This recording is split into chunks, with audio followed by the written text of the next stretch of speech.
Thank you very much, everybody, for joining for the talk that I'm going to give about the book that I've just published that Anna mentioned, along with Matti, Dollbaum and Morvan Lallouet. It's called Navalny, Putin's Nemesis, Russia's Future. And as Anna very correctly said, there's a question mark at the end, and the question mark is absolutely crucial. I don't want to begin my presentation with a complaint, but I must say I've lost count of the number of journalists I've had to correct who've included a reference to the book, which is great, but they haven't then made it clear that there is a question mark, and so they've had to correct it afterwards. But the question mark, as I'm going to say in my presentation, is absolutely crucial. So I should also begin by saying that the book came out on the 19th of August in English. It's also come out in other languages. Today is the publication date of the French edition.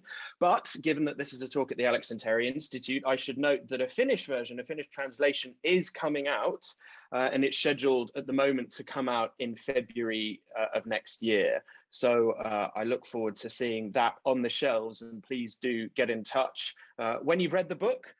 In any language that you read, it would be fantastic to get feedback from people who have looked through the text. So in this presentation, which is going to take around 30 minutes, I'm going to hit a number of points. I'm going to begin by speaking a bit about the origin story of the book, why we decided to write it, because I think that's important background to then explain some of the features of the book.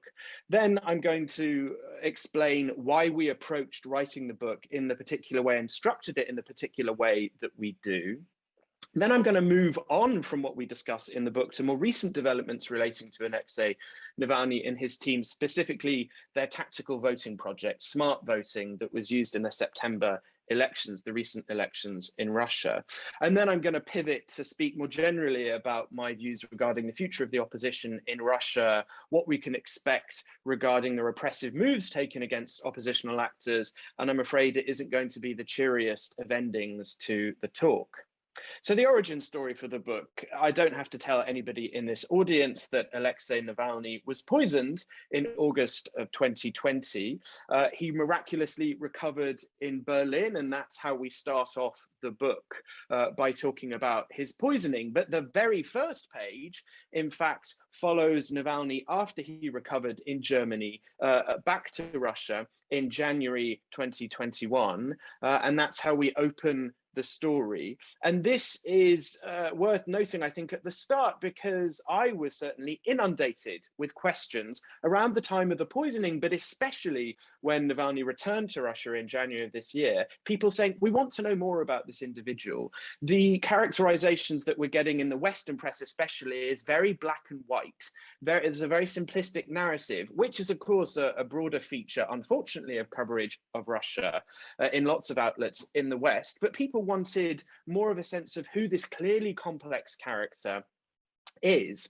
And here I've included a snapshot of a Facebook conversation exchange with a colleague of mine at University College London, Dr. Sean Hanley, who was asking that same question, saying, can you recommend an English language book? But I couldn't recommend an English language book. I wasn't aware of one. But before I decided to respond to Sean properly, I reached out to two people that I knew were conducting research on Alexei Navalny, and I knew that they were carrying out the research because of Twitter.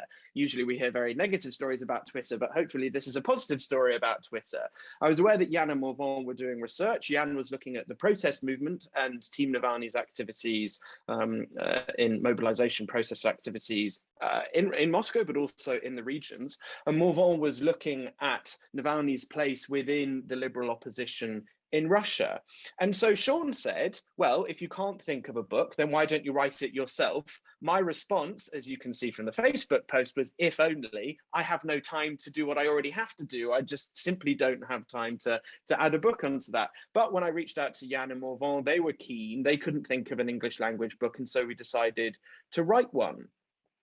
And then maybe to give a case study of why we thought the book was necessary to write, beyond the fact that there wasn't already a book, it relates to the complexity of Navalny as a political figure and what we saw some of the misunderstandings in the Western narrative about Navalny. Some of you, many of you, I imagine, will be aware of the Amnesty International debacle with Navalny. When he was detained on his return to Russia, he was labeled a prisoner of conscience. And that was very early on. That happened when he touched down in Russia. But then they decided to revoke that label, to take it away, to say, well, he's no longer a prisoner of conscience. And they pointed to statements that he has made in the past that people have referred to as being racist, xenophobic, nationalist, and calling for violence to be used against certain people, which Amnesty International meant that he no longer qualified to be a prisoner of conscience. But then they gave him the label again. They reimposed the label, saying they'd made a mistake and that they apologized. And this is a very useful case study to show how a figure, a complex figure by Navalny, can be mishandled, can be misunderstood by an organization such as Amnesty International, but also more broadly by the media. And so we thought that the book was necessary. As I've said, the question mark in the subtitle for the book, Putin's Nemesis, Russia's Future, is crucial because we are not making the case that we think that Navalny is Russia's future. The book is an attempt to ask who he is and ask whether he could be the future of Russia. If you read the book, it's clear that we think it highly unlikely with current circumstances, with the current conditions, that he will be the future of Russia. And certainly development since we finished writing the book would underscore that particular conclusion. So really, the book is an attempt to make sense of this clearly complex character. And if you'll let me, I'm just going to read a couple of paragraphs in the beginning of the book where we set up this complexity and how we try and solve it. So Navalny is different things to different people. To some, he's a democratic hero, a figure willing to stand up to Putin's authoritarianism. Some even call him the leader of the opposition. To others, he's a traitor, a CIA paid agent of the West who's betraying the motherland. To others still, he's a nationalist or xenophobe. Even a quick glance at Navalny's words and deeds makes clear why people might be confused. He's a liberal who's made nationalist, even racist statements. He's an anti-corruption activist who himself has been convicted of embezzlement. He's a Russian patriot who calls for sanctions against Russian authorities. He's an avowed Democrat who leads his movement with a strong hand. Navalny wants Russia to be happy, but attacks opponents with scathing comments and rarely backs down. So with that very complex starting point, our book is, as I said, an attempt to deal with that complexity, to make sense of who Navalny is right now in Russian politics, and to suggest that to understand him, we have to not only look at him from outside Russia, but more importantly, we have to understand him from the bottom up within Russia. This isn't a traditional biography. However, you will often go into bookshops and it will be located in the biography section, but that's just because it's probably the best place to put it. What it really is an attempt to make sense of, as I say, who Navalny is as a political figure now, but also, and equally importantly, who his team is, who his activists are, also who his supporters are, and how they relate to Russian society more broadly. And I should say our original subtitle for the book wasn't Putin's Nemesis, Russia's Future ? It was The Man and the Movement Against the Kremlin, because we very much want to situate Navalny as an individual within the broader ecosystem, within the broader landscape of Russian oppositional politics. But the main device that we use to make sense of Navalny's complexity is breaking up his 20-year plus career now in Russian politics into three strands. We look at him firstly as an anti-corruption activist. Then we look at him as a politician, as somebody who's tried to run in elections. And then we look at him as a protest leader and somebody who has headed a protest movement for a significant time. And then after we've looked at these three strands, we look at how the Kremlin has adapted to Navalny and also how Navalny has adapted to a shifting Kremlin over time. So what I'm going to do in this presentation is go through these different points that I've mentioned to give a sense of what we look at in the book.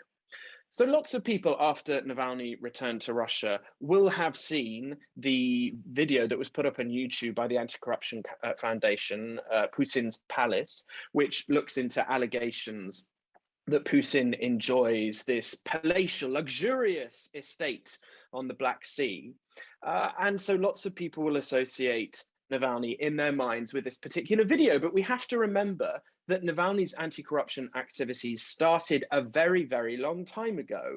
And here I've included a screenshot of a Viedomosti article way back from 2008, which looks at an example where Navalny started this journey. He was in the early to mid 2000s, a member of the growing middle class in post-Soviet Russia. And so he decided to invest some of his money in stocks and shares. But once he bought these stocks and shares, he wanted more information, like what's happening to the profits of the companies that he's invested in, and also who else has stocks and shares in these companies. But he very often wouldn't get the answers that he wanted. So he decided to make himself a bit of a nuisance. He would go to shareholder meetings and ask awkward questions like, where's the money going? And who else owns stocks and shares in these particular organizations? And so he made a name for himself as somebody who clearly was brave, who clearly was eloquent, who was charismatic, and really crucially, as well as making a nuisance of himself in these meetings, he then blogged about it.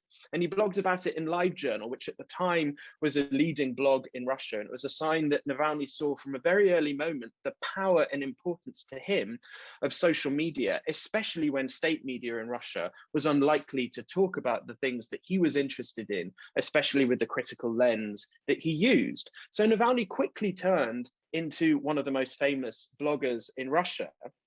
And that's an important point to note going forward when we look at how he then shifted from LiveJournal to YouTube as an important platform. And we can, of course, see what happened recently with YouTube increasingly make it difficult for Navalny to enjoy that platform to get his message out. So that's where we start in the chapter 2, looking at Navalny as an anti-corruption activist. But as I say, we also include little snapshots, little vignettes of the team members that he assembles over time, looking into corruption and allegations of corruption. And you can also get a sense from that chapter of why anti-corruption as a topic is so effective, because it is something that you can unite people from very different ideological backgrounds. So it's the type of topic that can unite the left and right, because it's difficult to think of an ideological position that celebrates corruption. So we can see even in that chapter looking at Navalny as an anti-corruption activist, how he's realizing the political potential of this particular topic. We also in chapter 2 look at the role of corruption more broadly in Russia. We look at Navalny's motivations, why he was willing to do these things that could potentially put him in harm's way. We look at how he built the Anti-Corruption Foundation as well as other organizations that form part of the broader Navalny ecosystem over time. And we also look at how the screws began to tighten. So law enforcement started to put increasing pressure on the Anti-Corruption Foundation and their investigations when they really rose to prominence and their YouTube videos started getting millions of hits. So that's chapter 2. Then in chapter 3, we look at Navalny as politician. And this is a screenshot of a YouTube video that he put out in December 2016 when he announced that he wanted to run in the 2018 presidential election in Russia.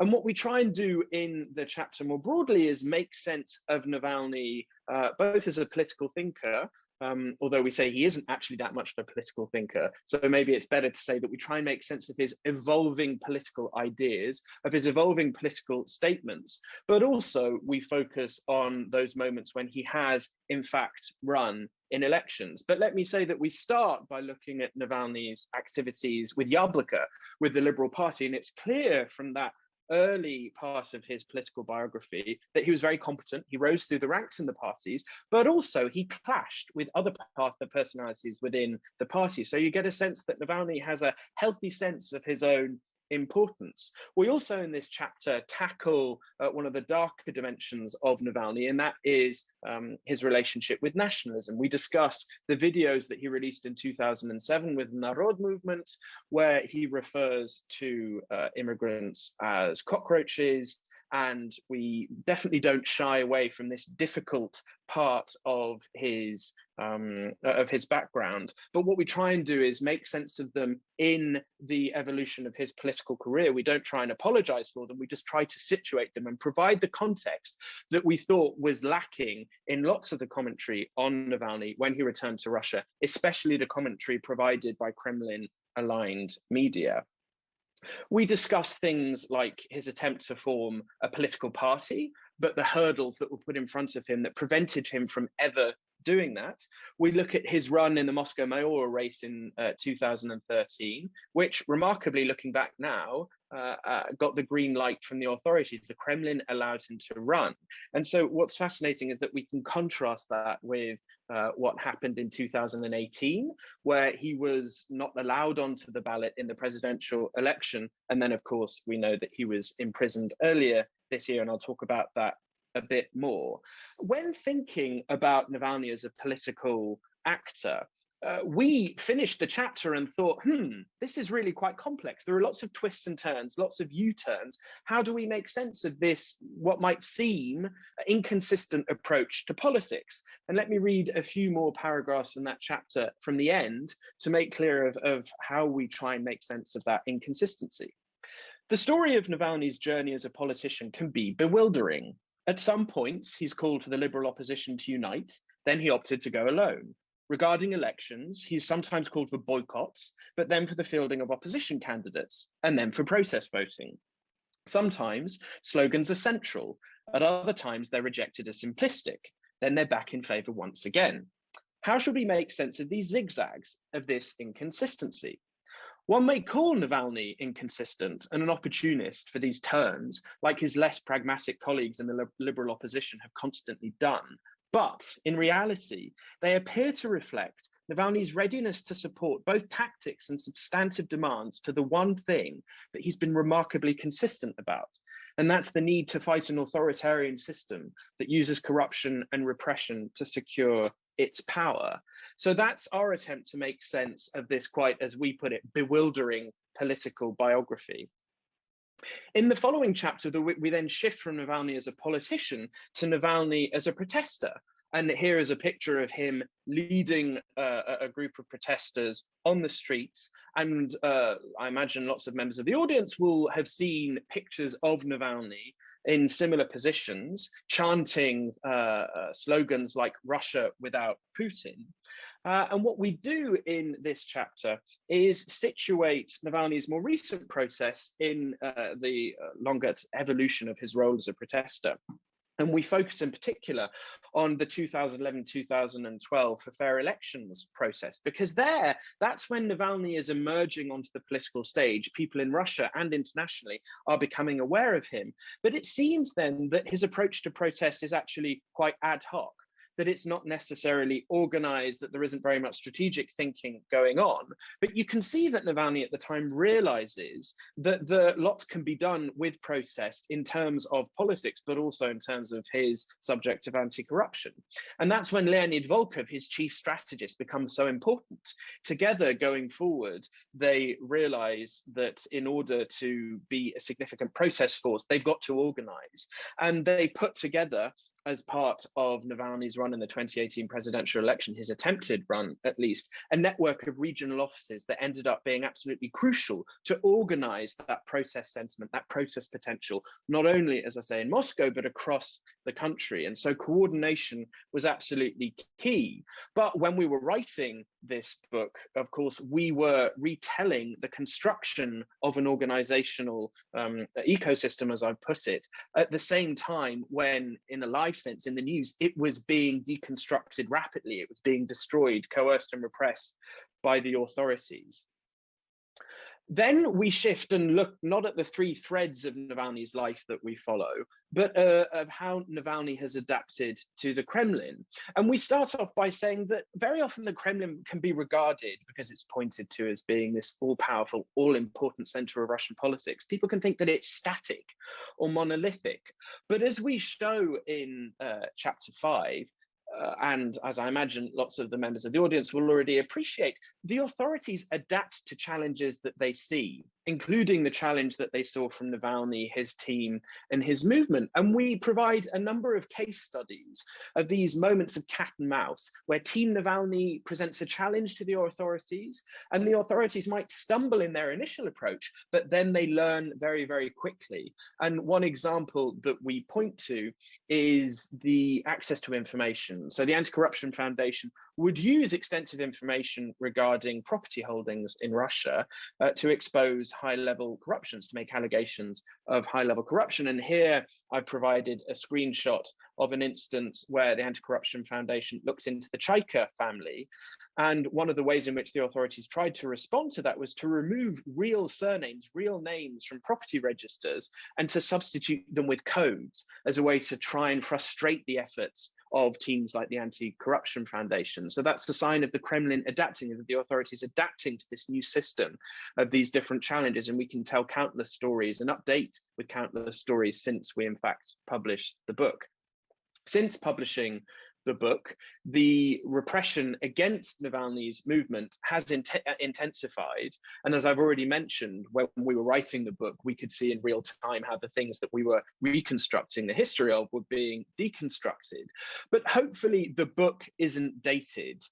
The direction of travel is very clear, especially in chapter 6 of the book, when we try and make sense of what happened to Navalny since returning to Russia during his time in prison. And so hopefully when reading the book, you won't feel as though there's a missing 7th chapter where we update what's happened since. Unfortunately, the story is one of intensified repression. Let me now, though, talk about something that we mention in the book, but that we can update with more recent events, and that's the Smart Voting Project. So this is the tactical voting project spearheaded by Navalny and his team. And as we see it, that project has 2 main goals. The first is to coordinate opposition-minded voters, not to be split across different parties, but to unite their vote against united Russia.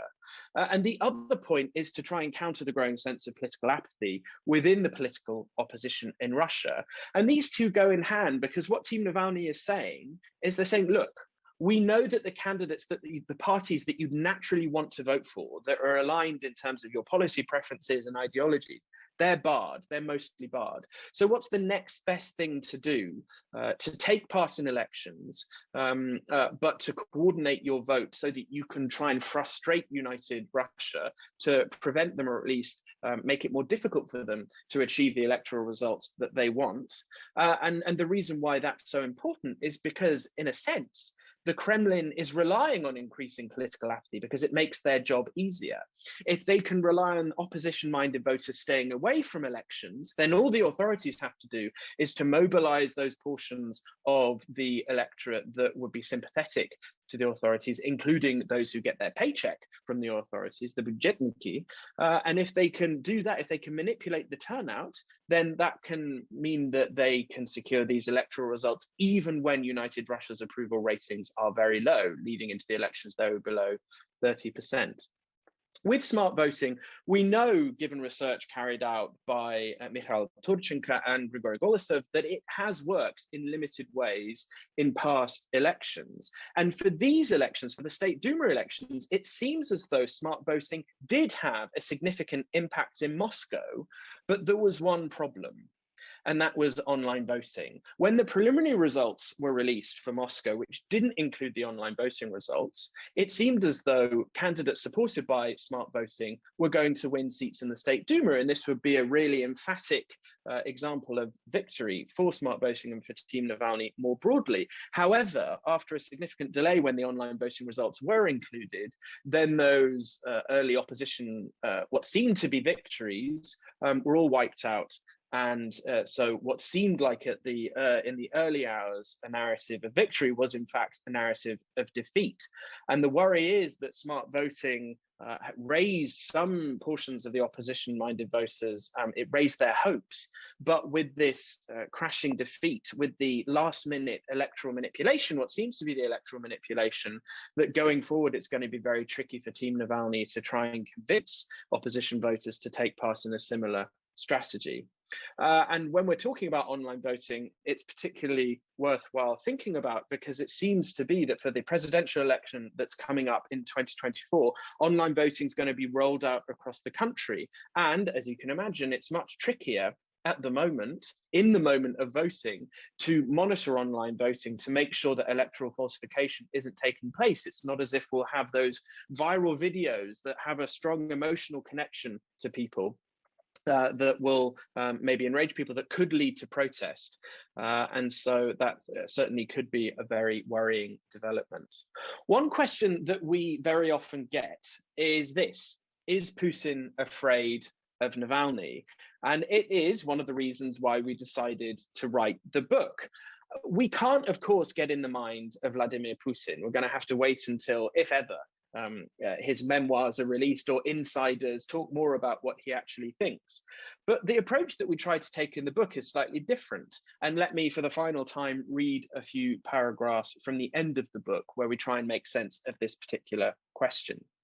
We might not know what Putin thinks of Navalny, but we can draw conclusions from the president's dogged refusal to use Navalny's name in public, his admission that Navalny was indeed being followed by security service personnel before falling ill in August 2020, and his insistence that Navalny is an agent of Western powers.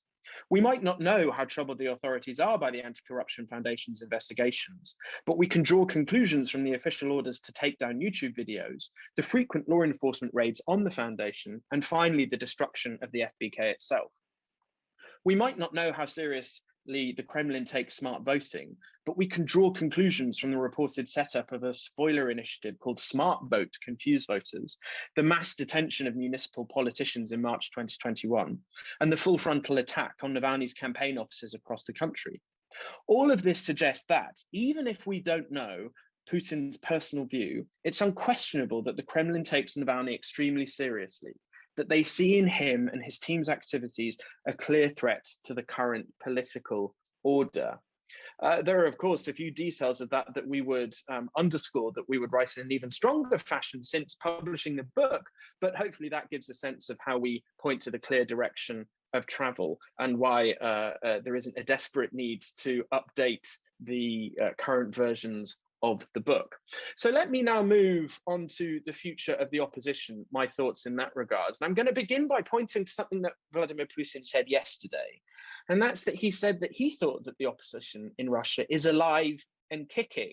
When I read that, I didn't believe it, so I had to go to the original source. It turns out that he did, in fact, say that, but this rhetoric simply does not match the reality. So we can point to the imprisonment of Navalny, we can point to the destruction of his movement, we can point to the extensive items on the menu of manipulation that the authorities drew from in the run-up to the elections and on the 3 election days in order to unlevel the playing field and to get the results that the authorities want. We can also point away from the political opposition to independent media in Russia, which have increasingly been labeled foreign agents, and their activities have been frustrated. And we can also point more broadly to this narrative of foreign interference. And this is the equation of opposition and criticism, and there I'm thinking of independent media, as treasonous. And it's very tricky for me to agree, therefore, with the Russian president that the opposition is alive and kicking. It seems as though, if anything, the screws are tightening. So let me speak just a bit more about repression. One question that I got in the run-up to the elections was, are you expecting that once United Russia has resecured a constitutional majority, that there will be a post-election thaw? And my thoughts going in was that there weren't, and it seems as though that's actually playing out. And I think there are 3 reasons why we're unlikely to see repression decrease. If anything, it's going to increase. One of them is that this narrative of foreign interference is likely to remain. It's such an easy, effective way for the authorities to discount criticism, to discount opposition. They just say, oh, well, it's a sign that the West is trying to interfere in our domestic sovereign affairs. And we've even seen Vyacheslav Volodin, the Speaker of the State Duma, say that this narrative has a permanent, a constant character now. We can also point to personnel within the elite who are unlikely to move away. So people like Nikolai Patrushev, who clearly have a preference for repression as a mode of governance. It's not as if they're about to leave the scene. And then another point relates to the underlying issues that haven't gone away. So Navalny has been locked up.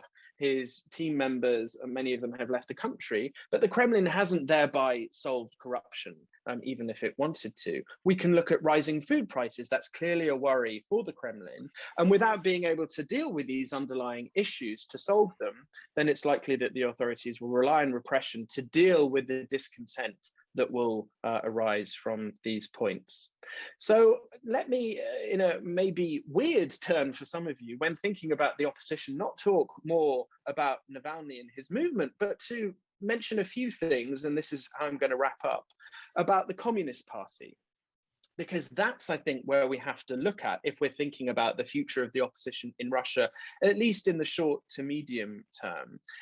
For many years, the Communist Party, as you well know, was regarded as the most significant, the largest party in the systemic opposition. So the portion of the tame opposition that was co-opted largely by the Kremlin. But we've seen over the last few years this party, as I put it here, flirt with the boundary between systemic opposition and non-systemic opposition. It seemed that with an increasing frequency, the party would go off script and say things that maybe the presidential administration wouldn't like. We know that this has been an evolving story over time, and here I pointed to a Moscow Times op-ed by Mark Galeotti, but it certainly was a narrative, a tension that was exacerbated during the elections. And part of the reason why we see this tension is because within the party, we have Gennady Zyuganov at the head, who's been around for a long time. But we also have in the regions younger, more radical activists who are pushing for the party not to agree with the Kremlin, to actually be an opposition party. And we can look at KPRF officials like Nikolai Bondarenko and Saratov, who are definitely more vocal, more oppositional. And so I think that's one of the reasons why we have to look, and it may seem bizarre to some people, to the Communist Party when thinking about the future of opposition in Russia. I should also note that the party was backed heavily by smart voting. Smart voting and Team Navalny, when they were picking those candidates that they thought were best positioned for opposition-minded voters to unite around, to take on United Russia, lots of those picks ended up being Communist Party candidates, even though the Communist Party and Team Navalny haven't necessarily got on in recent years, and that's putting it mildly. We should also say that one of the reasons why Communist Party candidates were picked was because the party's approval ratings were rising in the months leading up to the elections. And just before the elections, they saw a marked increase in their approval level, which we're still yet to see full analysis of what explains that, but it could reflect the fact that people have these grievances that Team Navalny used to provide an outlet for, but maybe the Communist Party people were turning to as a way in which they could vent these frustrations. It seems that the Communist Party, the Moscow-based, the senior leadership have been co-opted in the State Duma, so we haven't seen too much fieriness, off-script action by Zyuganov. That could change over time, and it'd be interesting to see what happens with the state budget bill when it passes through, whether the Communist Party kick up a bit of a fuss there. But it's much less clear what's going to happen in the region. So I'm certainly going to be looking at the Communist Party going forward. And because this has been a presentation about Alexei Navalny, the very final slide will ask, well, what's the future for Navalny? Not is Navalny Russia's future, what's going to happen to him? We know that new criminal charges have been leveled against him and other team members that could keep him behind bars for a significantly longer time than his original sentence. We know that he's just released a letter where he talks in a bit more detail beyond the interview that he gave to the New York Times about his prison conditions, telling people not to worry, but also reflecting more broadly on the election. And the final thing that I'll say is a quotation from him when talking about where's his movement going to go next. And as you'll see, he said, it's still unclear what kind of beast we're becoming, but it's definitely something beautiful, quick, brave, and sharp-toothed. So on that quotation from Alexei Navalny himself, I'll end. Thank you very much for listening, and I look forward to your questions. So above all, Congratulations on the book. Given the speed, as you mentioned, it has been written with the recent political dynamics in Russia as a kind of a permanent moving target, and especially over the last 2 years, this is an excellent biography. In general, and it's also great that we have also in the Finnish. Uh, in general, I agree with the importance of the dimensions you highlight in the case of Navalny. That is, seeing Navalny as an anti-corruption activist, politician, and protester, as well as pinpointing that when we discuss on Navalny, we also discuss on the Kremlin and why not on the Russian society at large. In terms of a biography of the main Russian opposition politician targeted at a wider global audience, these are essential points. The book is very clearly written, contains lots of interesting information, not only for the larger public not knowing Russia, but also for specialists and professionals following Russian politics. The outcome is a meaningful story which can be warmly recommended. And most of all, I definitely agree with authors that Navalny needs to be studied and is worth studying. My comments and questions, mostly questions, are above all reflection inspired by a book. So I'm not going further with your very, very essential points regarding the future aspects, but maybe I reflect on these questions. Many of them are presented in the book, but using a little bit slightly different angles and emphasis. And my central point is perhaps related to the issue of whether how unique Navalny is, and related also his complexity.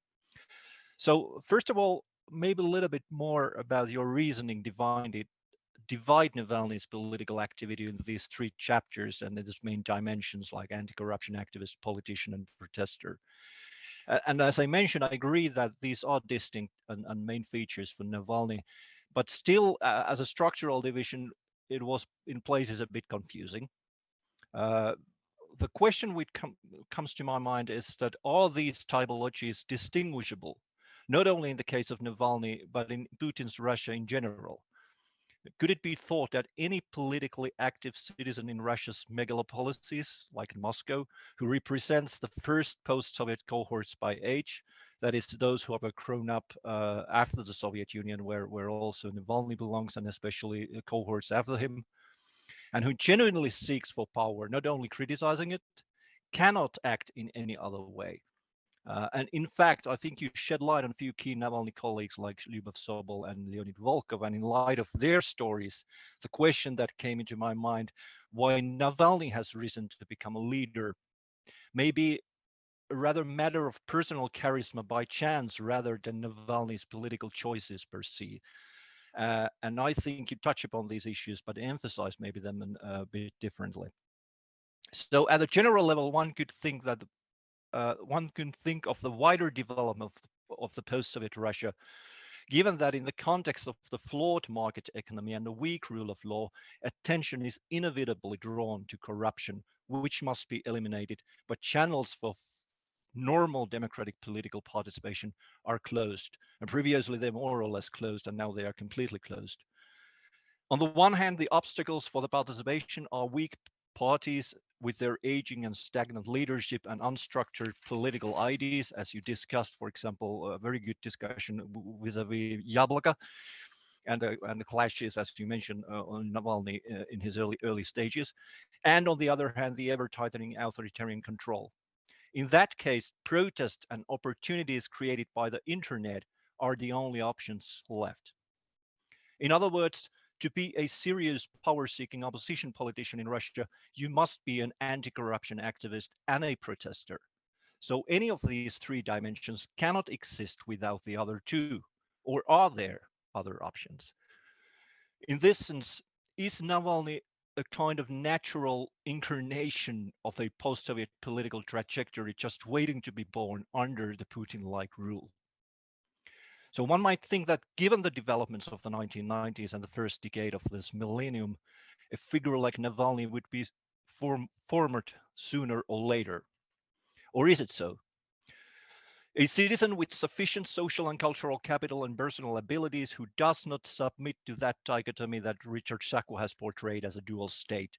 that frankly, the state formally pursuing democratic market economy and the rule of law, but in practice, the state that is throughout the corrupted, protecting its own interest in the economic political life or the interests of the economic political elite. Navalny, along with numerous other Russians, simply wants to fight for these formal democratic ideals without the quotation marks imposed on them by Putin's power. To the extent that there is no opportunity for establishing real parties and genuine political competition, is it so that all that remains is a political network built by a charismatic individual? Or are there some other choices or alternatives? The complexity of Navalny's figure could perhaps have been opened up more in relation to these structures and this kind of discussion, especially in light of suspicions and resistance he has provoked among the opposition and in society at large. Are there other possibilities in the political evolution of a person like Navalny than those that Navalny has chosen or exploited? Or are reservations against him simply the envy among the less capable opposition politicians, especially among the liberals? The problematic nature of ideas in Russia could have been explained a little bit more, and especially the discussion related to Navalny's nationalism. It may now be a bit unclear to those unfamiliar with Russia that what is the actual nationalism represented by the Kremlin and what is the nationalism represented by Navalny. Of course, these are very overlapping notions as everything in Russia. But in general, the much used division between imperial and ethnic nationalisms would have worked for a wider audience too, with Navalny clearly representing moderate ethnic nationalism, which has generally been the most common feature among the anti-Kremlin oppositional nationalism before 2014. And after that, and also it had a wide resonance among the citizens, especially in urban centers.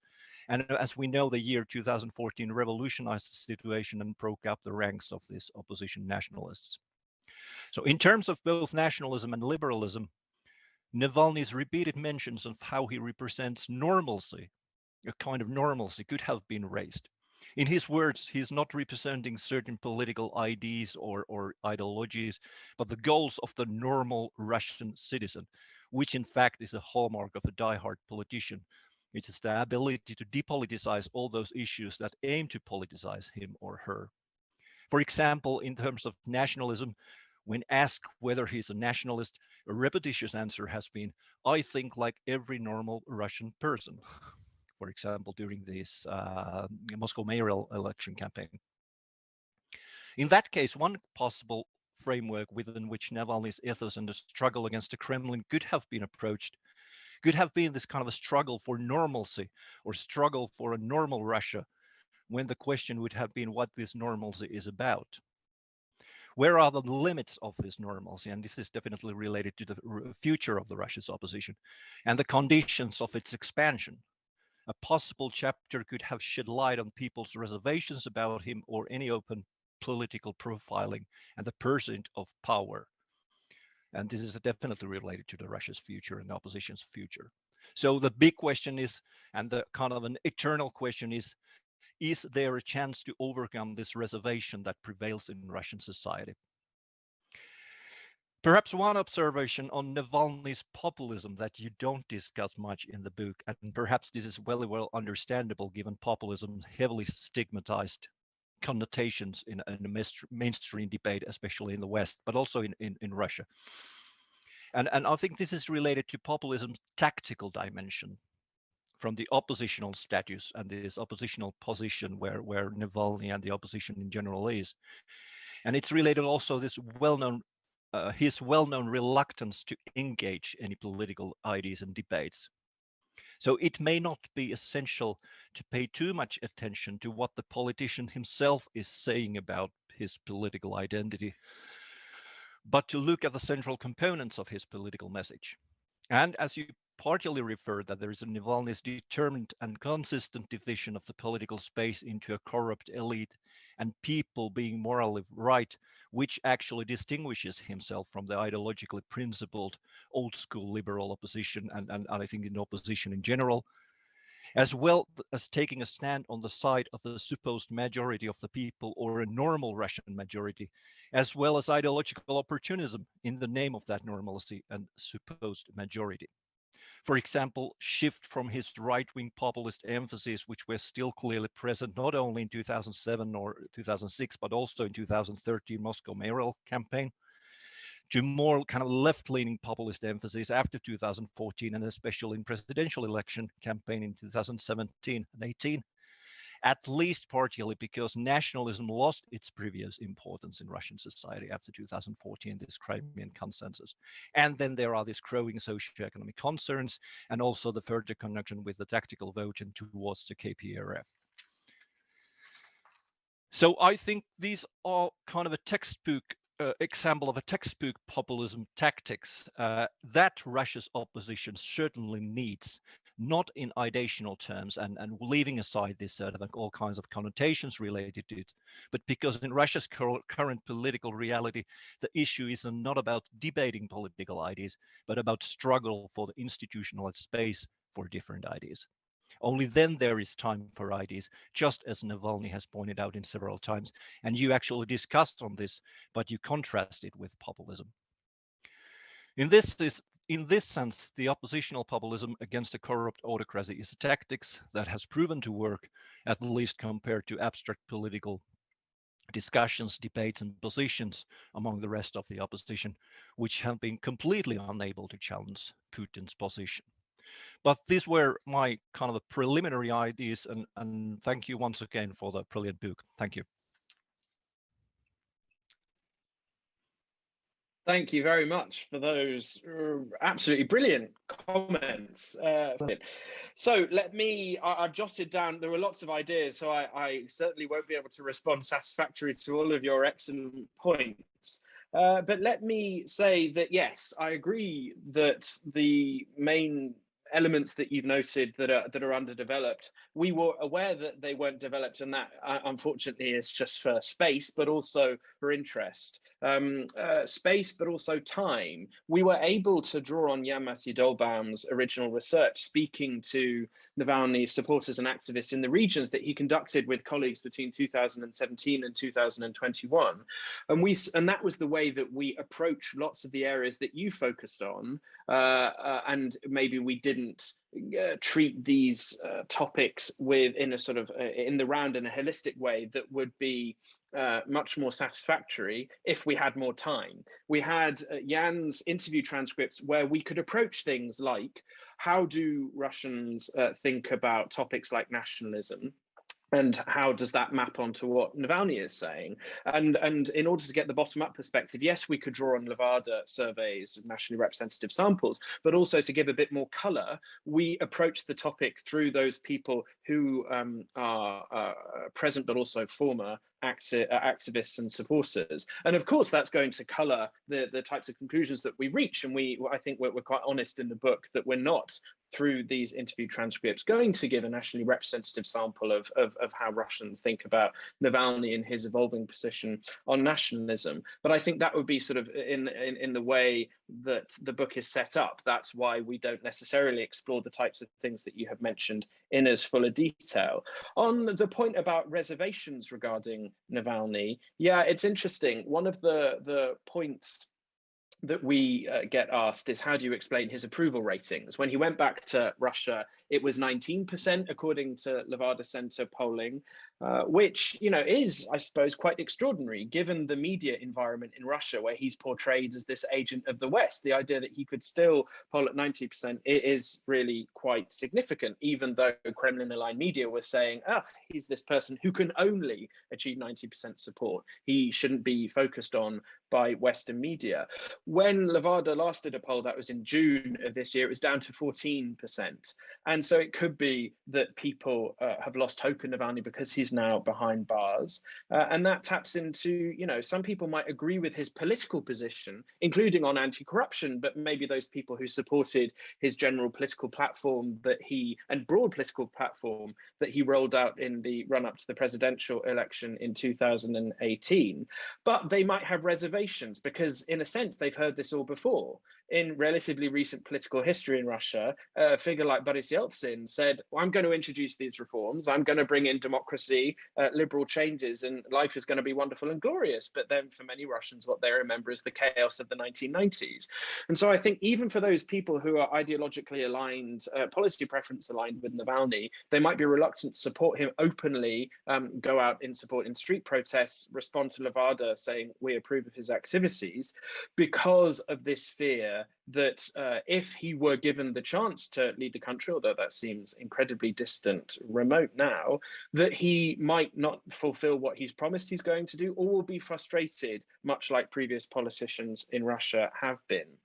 So that's how I often think about reservations for people in Russia regarding Navalny. And that's not to mention the people who look at him and see a liberal politician and they're just, ideologically against that. I really like the idea of exploring the notion of normalcy in more detail. We sort of echo Navalny's language that he wants to be a normal politician in an authoritarian system. And by trying to be normal, he makes it clear the authoritarian features of that system. And that's the direction we go down. But I certainly think we could, I'm sure the publisher will say no, but I'm sure we could add a chapter that explores normalcy in its full richness, including the extent to which his nationalism is normal. And that might explain how it has been a feature of his political statements over time and how that's varied. When you ask the sort of initial question, the batch of initial comments, I read that as part of the classic debate of structure and agency. To what extent is Navalny a product purely of post-Soviet Russian politics? That if we could go back in time and take him out, would another individual naturally, the system would have created another Navalny? That's highly plausible, certainly given the features that you note, the nature of Russian politics, the nature of anti-corruption as a message that can have that ideologically uniting feature, also the nature of the regime, it being riven with, it seems to be riven with high-level corruption, that somebody would almost naturally, you'd think, settle on that topic as something to focus on. And then in order to get their message out, they would have to use social media and not state TV, because they're not going to be allowed on, that they wouldn't be able to run in elections because they're going to be blocked by the corrupt elite, and they're therefore going to have to go on street protests. So I definitely agree there's a way of looking at Navalny's story where it seems almost inevitable, and you can sort of take out the individual and then make sense of it. But of course, my response is going to be it's just a bit of both. There does seem to be something about Navalny as a character, as an individual, his personality, that is particularly effective at realizing those moments, those structural issues, and capitalizing on them in a way that others maybe have tried, but they just haven't been as effective because they don't have his skill set. So we know that there were people at the same time as Navalny looking, carrying out investigations into elite level corruption, but they weren't able to package it in a way that could get that message out and could get it to a broader crowd beyond people who are willing to read a 50-page dry report on corruption. So I certainly think there's, inevitably you have to focus on Navalny, his charisma and his ability to use social media. But also I realize I've been talking for a while. I look forward to responding to your points, Jussi, your comments with my co-authors in more detail afterwards, but I also want to leave time for the audience to ask questions. So once again, huge thanks for those absolutely brilliant comments.